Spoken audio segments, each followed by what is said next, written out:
से भारत को मिले बड़े सबक की। भारत की यूक्रेन में जारी संघर्ष पर लगातार नजर बनी हुई है। भारत ये चाहता है कि इस पूरे मामले का हल बातचीत से निकाला जाए, लेकिन इस युद्ध से भारत को फ्यूचर वॉर के लिए बड़ा सबक मिला है। चीन और पाकिस्तान जैसी परमाणु शक्तियों से लैस दुश्मनों के खिलाफ भारत ने यूक्रेन युद्ध से क्या सबक सीखा, ये खुद सेना प्रमुख जनरल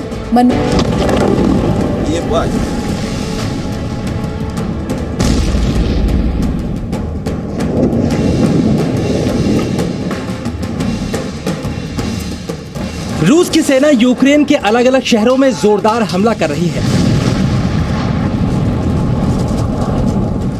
जहां से रूस की फौज गुजरती है, जहां से रूस के एयरक्राफ्ट उड़ान भरते हैं,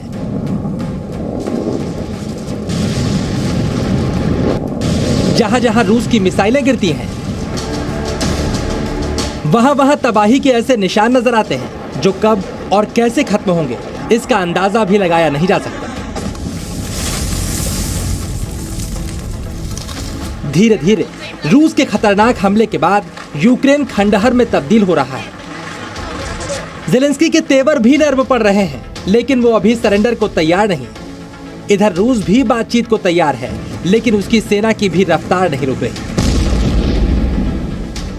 यूक्रेन नेटो और अमेरिका से मिले हथियारों के दम पर रूस का मुकाबला करने की कोशिश कर रहा है, लेकिन रूस की रफ्तार और ताकत को रोकना उसके बस की बात नहीं। यूक्रेन का दावा है कि युद्ध में रूस का बड़ा नुकसान हुआ है।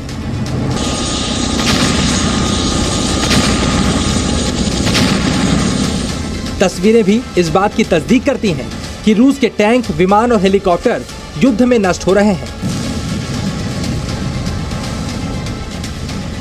लेकिन इसके बावजूद रूस की आक्रामकता में कोई कमी नहीं है और यूक्रेन में जारी इस महासंग्राम के बीच भारत के सेना प्रमुख जनरल मनोज मुकुंद नरवणे का एक बड़ा बयान आया है,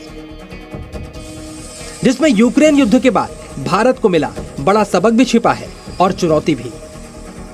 भारत दुनिया की एक बड़ी सैन्य ताकत है, लेकिन भारत के दुश्मन भी परमाणु शक्तियों से लैस हैं।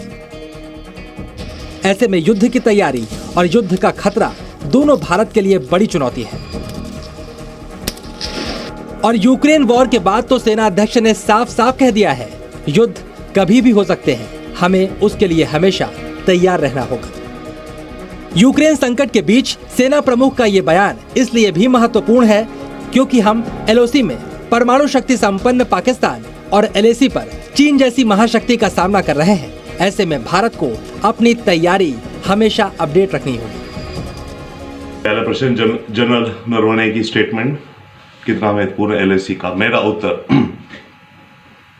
जनरल नरवणे ने जो बात कही है ये एब्सोल्युटली ऑन द मार्क और बहुत अर्जेंट हमें विचार में रखनी चाहिए, क्योंकि देखिए इस समय जब रूस और अमेरिका एंगेज हो रखे हैं यूरोप में, चाइना का क्या रोल है। चाइना कुछ तो देख रहा है रूस के युद्ध को, पर चाइना ये भी तो देख रहा है उसकी जो ड्रीम्स हैं ताइवान के बारे में और जो उसका विचार है भारत के बारे में, उसका कैसे इस मौके का फायदा उठाया जाए। अब सवाल उठता है इस चुनौती के लिए भारत कितना तैयार है। तो इसका जवाब है ये खतरनाक हथियार जो दुनिया के अलग अलग युद्ध क्षेत्रों में अपने रण कौशल को साबित कर चुके हैं। फिर चाहे वो फ्रांस से भारत को मिला लड़ाकू विमान रफाल हो,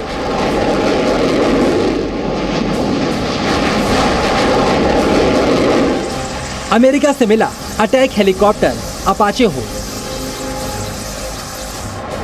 रूस से भारत को मिले सुखोई 30 और मिग 29 जैसे लड़ाकू विमान हो, या फिर रूस से ही मिला S-400 एयर डिफेंस सिस्टम हो। भारत के पास एक्स्ट्रा लाइट होवित्जर तोपें भी मौजूद हैं, जिसे भारत ने अमेरिका से हासिल किया है। यूक्रेन वॉर के बीच भारत की किसी भी संभावित युद्ध की तैयारियों को दिखाने के लिए ये सारे आधुनिक हथियार काफी हैं। ये हथियार भारत के खिलाफ युद्ध छेड़ने की कोशिश करने वाले किसी भी देश के दिल में दहशत पैदा कर सकते हैं।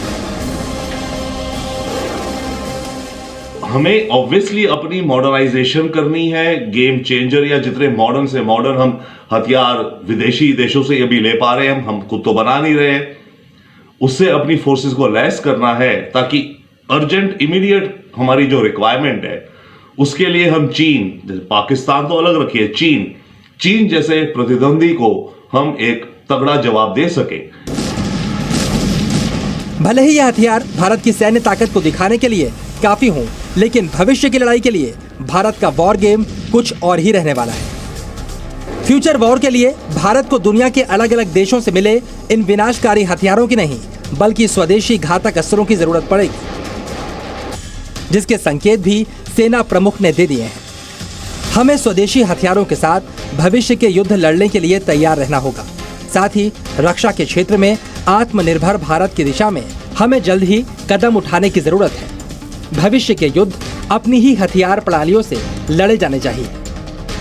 अब आप ये भी समझिए, आखिरकार जनरल मनोज मुकुंद नरवणे ने क्यों कहा यूक्रेन युद्ध भारत को रक्षा क्षेत्र में आत्मनिर्भरता का सबक देता है। इसके लिए पहले आप यूक्रेन में युद्ध के दौरान नष्ट हुए इन रूसी हथियारों और एयरक्राफ्ट्स को देखिए। आखिरकार उसने इस युद्ध में रूस को कितना नुकसान पहुंचाया है। यूक्रेन के मुताबिक अब तक रूस के 48 फाइटर जेट, 80 हेलीकॉप्टर, 330 टैंक और 120 आर्टिलरी सिस्टम तबाह कर दिए गए हैं। लेकिन इसके बावजूद रूस की सेहत पर कोई असर नहीं पड़ रहा। वो पूरी रफ्तार के साथ यूक्रेन की राजधानी कीव की तरफ बढ़ रहा है। रूस के टैंक और दूसरे हथियार तबाह हो रहे हैं तो नई खेप युद्ध के लिए रवाना की जा रही है, क्योंकि रूस इन हथियारों के लिए किसी दूसरे देश पर निर्भर नहीं है। रूस इस नुकसान की भरपाई आसानी से कर सकता है, जबकि भारत को अगर युद्ध में इतना नुकसान हो तो विदेशों से मिले हथियारों के लिए उसे बड़ी रकम खर्च करनी होगी। हमारे पास कोई ऐसा एक्सेप्शनल वेपन तो होगा नहीं जो चाइना के पास नहीं है। इसके पास आखिरी बचता है न्यूक्लियर। हमारे पास भी न्यूक्लियर है, चाइना के पास भी न्यूक्लियर है। तो ये इस तरह का मोज़ेक और पिक्चर है भारत और हमारे प्रतिद्वंदी, खास करके चीन के हिसाब से मिलिट्री एंगल से। अब आप ये भी समझिए क्यों युद्ध शुरू होने से पहले ही रूस को इस युद्ध का विजेता मान लिया गया था। रूस से लड़ने के लिए नेटो देश और अमेरिका यूक्रेन को हथियार दे रहे हैं। ज़ेलेंस्की भी बार बार रूस से युद्ध के लिए नेटो से हथियारों की मांग कर रहे हैं। For us now is to be or not to be. You all know this Shakespearean question. But now I can give you a definitive answer. It's definitely yes to be. We will not give up and we will not lose. We will fight till the end at sea, in the air. We will continue fighting for our land, whatever the cost. We will fight on the banks of different rivers like Dnieper. लेकिन सच्चाई यही है कि मांगे हुए हथियारों से Zelensky के लिए रक्षा क्षेत्र में आत्मनिर्भर रूस से जंग जीतना लगभग नामुमकिन है।